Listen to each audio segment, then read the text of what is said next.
ओम नमः शिवाय धवलेश्वराय वाळालिंग महाप्रभु दीपं जति परं ब्रह्म दीपं जति जनार्दनः दीपहरतु मे पाप पूजा दीप नमस्तुते धवलेश्वराय वाळालिंग महाप्रभु संसार सुखी रखंतु।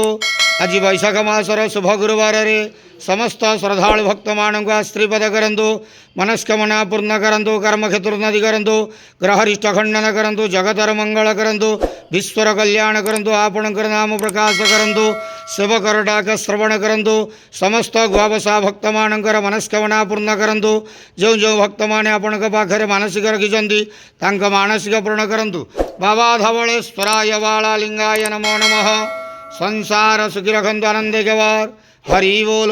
आज वैशाख मासर शुभ गुरुवार रे समस्त श्रद्धालु भक्त मानक आश्रीपद करंतु, आनंदे गवार हरि बोल। धवलेश्वराय वाळालिंगाय नमो नमः। संसार सुखी रखंतु, आनंदे गवार हरि बोल। ओम नमः शिवाय धवलेश्वराय वाळालिंगाय नमो नमः।